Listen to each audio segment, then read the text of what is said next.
여러분 안녕하십니까? 새누리TV의 강요엘입니다.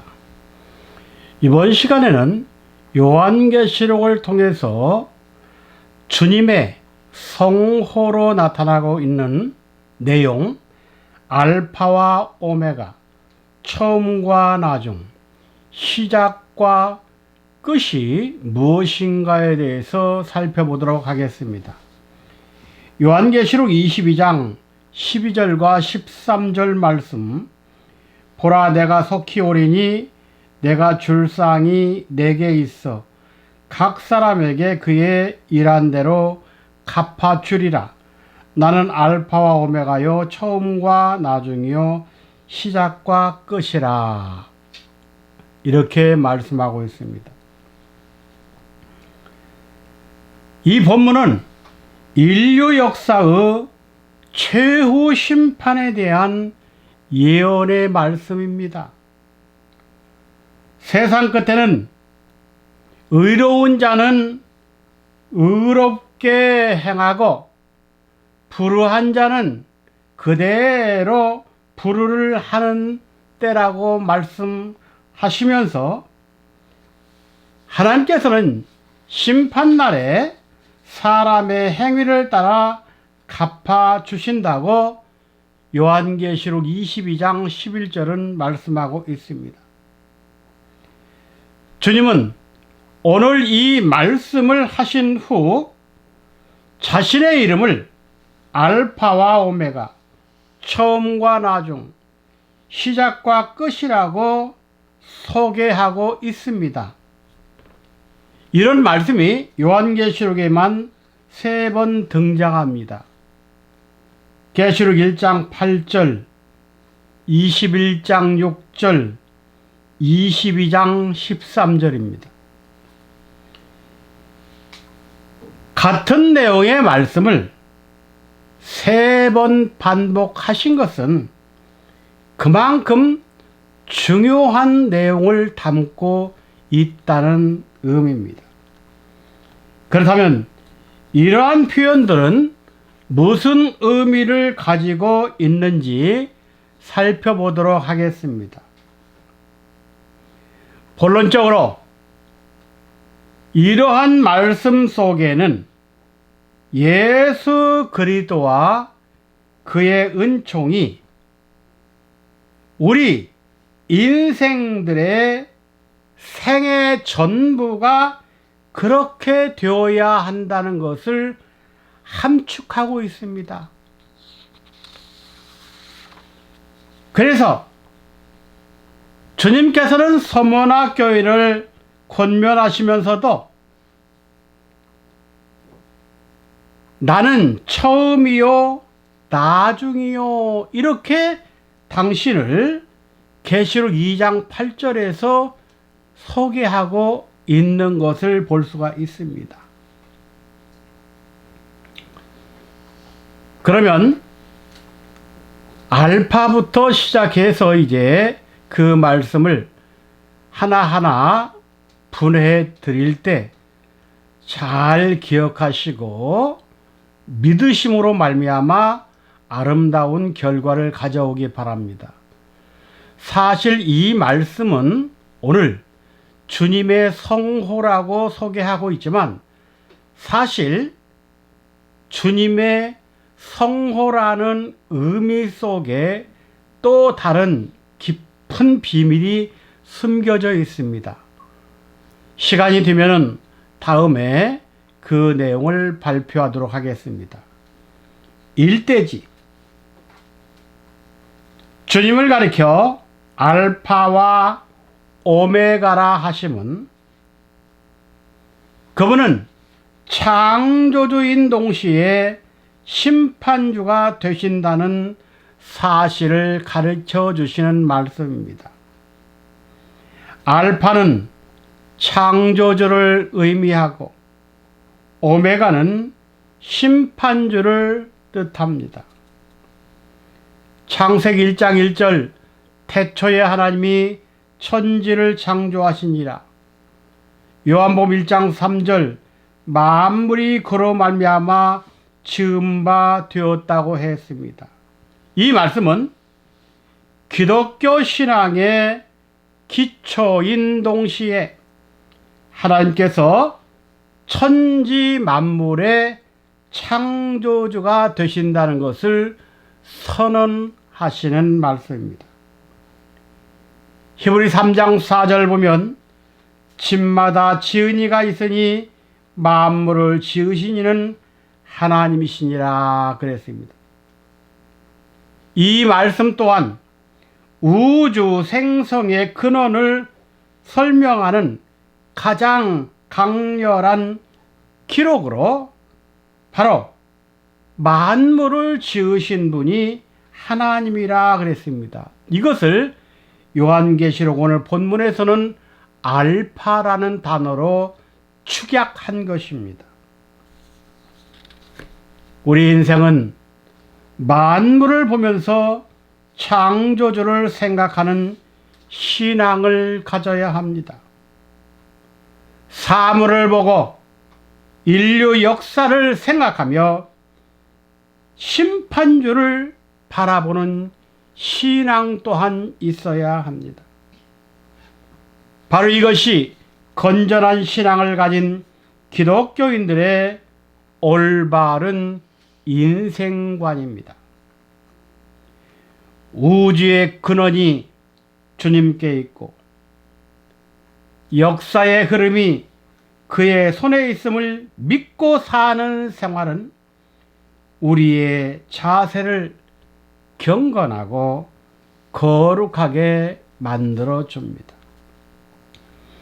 또한 주님은 마지막 때에 철장 권세를 가지고 질그릇 깨트리듯 하실 심판주가 되신다는 말을 오늘 본문에서는 오메가라는 단어를 사용했습니다.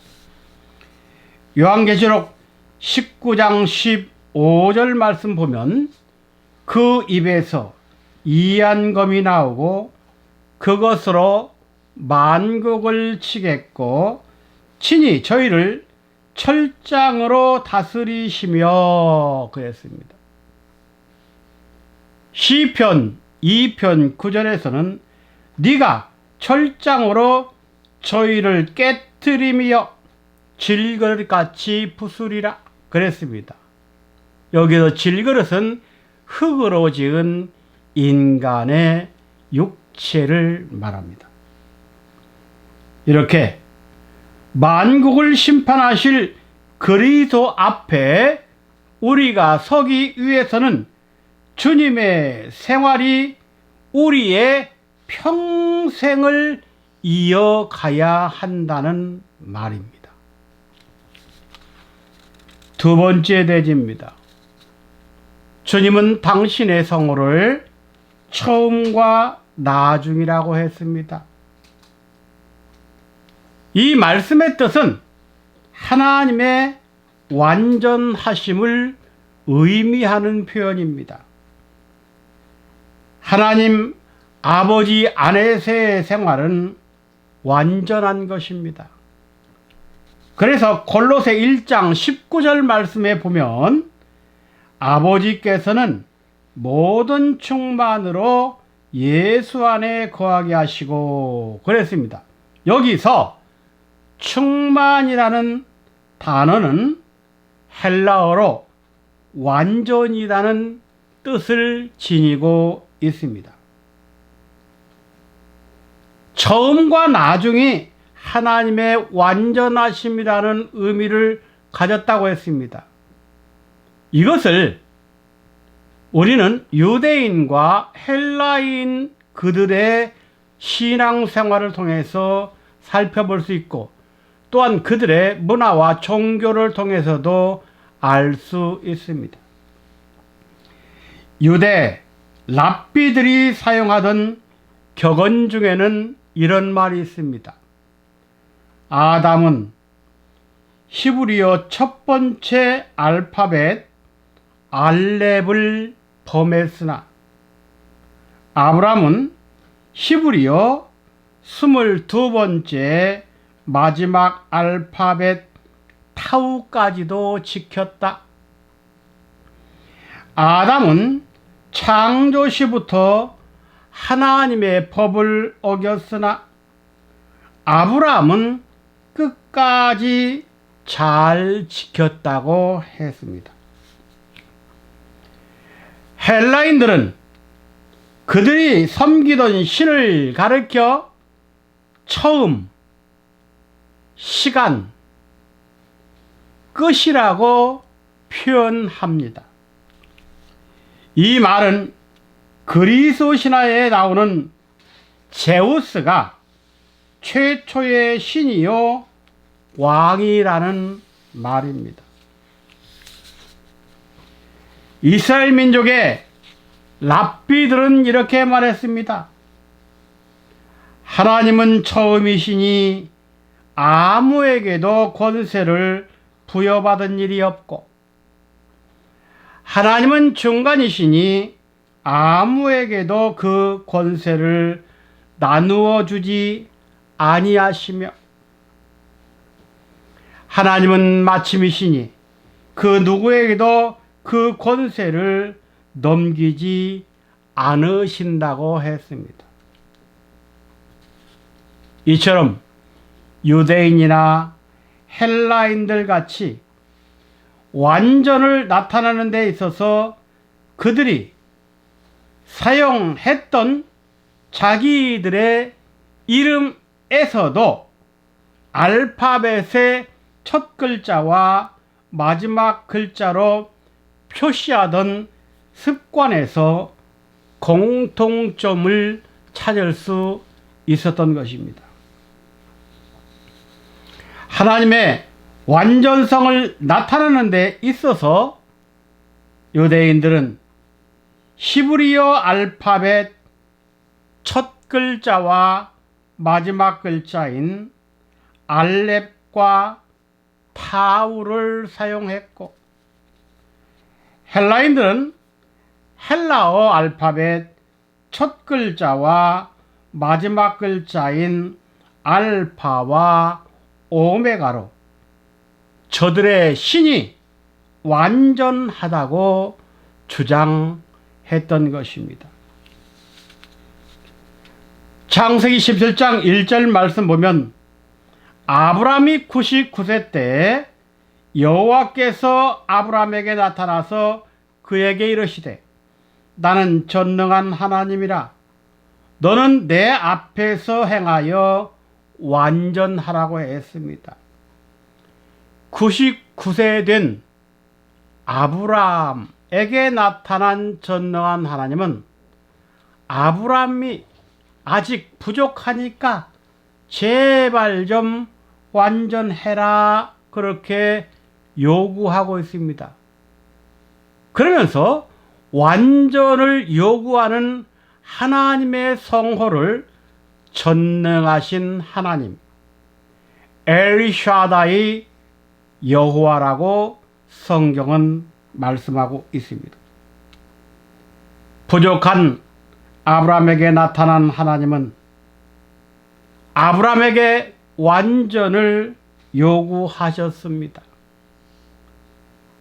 우리는 부족하지만 우리가 완전해지려면 아브라함에게 나타나신 전능하신 하나님을 만나서 그분을 의지할 때 완전해질 수 있다는 말입니다.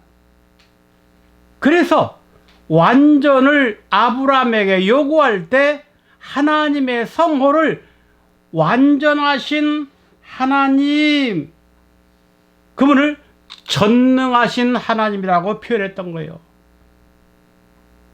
전능하신 하나님은 엘샤다이를 말합니다. 이 말의 뜻은 조금 더 자세하게 들어가면 유방을 가지신 하나님. 신약 성경에 보면 젖은 영적으로 하나님의 성호와 하나님의 나라와 하나님의 뜻을 깨달아 장성하라는 의미가 담겨져 있는 성호입니다. 이제 우리는 고속사적으로 볼 때 우리가 완전해지기를 원한다면 그리스도 안에서 새로운 피조물이 되어야 한다는 것을 가르칩니다. 세 번째 대지는 시작과 끝입니다. 주님께서 당신의 성호를 시작과 끝으로 알리신 것은 바로 하나님의 영원성을 나타내는 표현입니다. 하나님의 성호인 알파와 오메가, 처음과 나중, 시작과 끝이란 말은 모두가 다 시간성의 의미를 내포하고 있습니다. 그래서 인생을 비롯한 만물은 다 시간 속에 존재하는 피조물들이며, 피조물은 영원한 것은 하나도 없습니다. 세상도 지나가고 역사와 문화도 지나갑니다.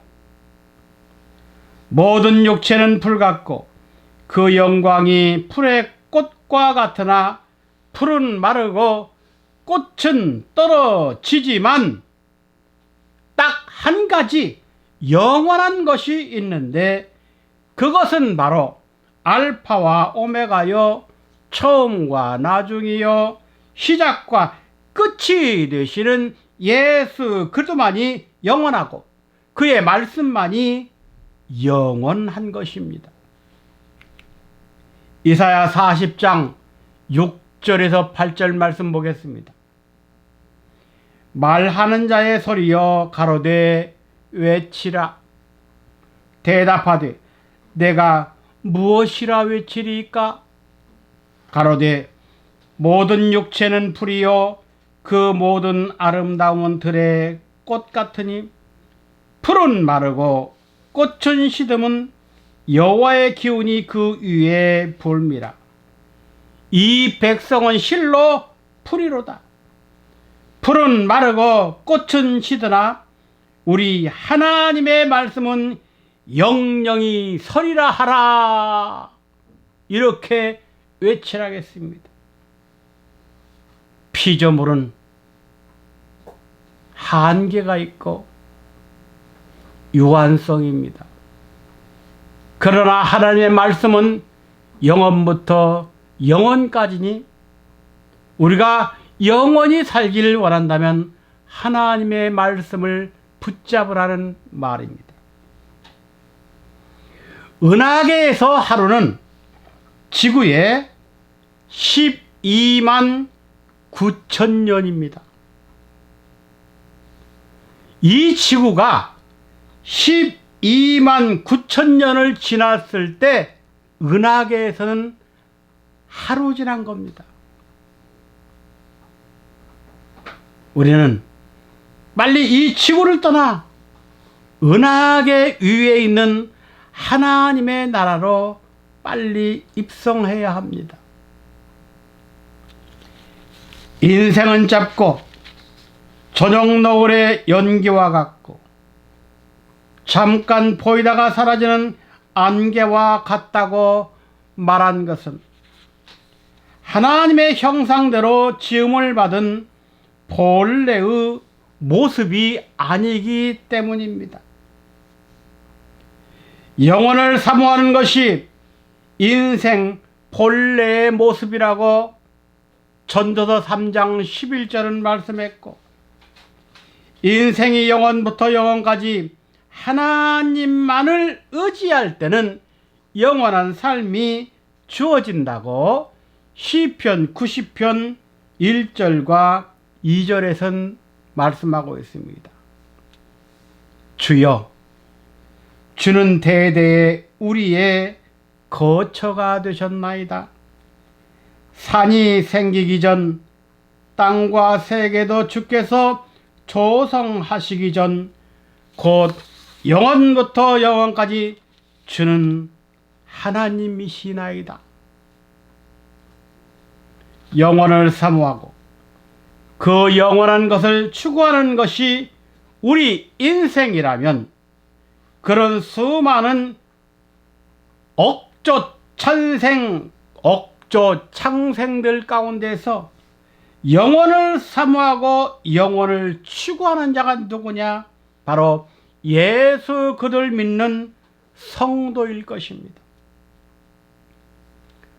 화무는 시부렁이요 황혼이 짙어오면 밤이 오듯이 인간의 사랑도 세월이 가면 저물어 갑니다.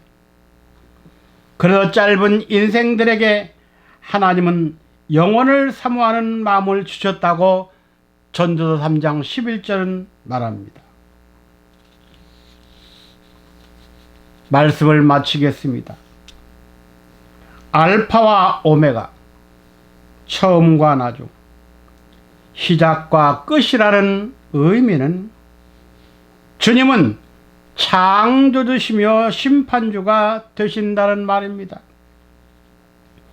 그분은 완전하신 하나님이시고 완전하신 사람으로서 이 땅에 오셔서 우리를 구원하신 분입니다. 요한일서 2장 17절 이 세상도 그 정욕도 지나가되 오직 하나님의 뜻을 행하는 이는 영원히 거하느니라고 했습니다. 잠시 후에 세상이 없어져도 그는 영원하신 하나님이시므로 우리에게 영원을 보장해 주실 것입니다. 그리고 우리가 믿은 대로, 심은 대로, 행한 대로 보상해 주신다는 말이 오늘 본문의 내용이었습니다. 감사합니다.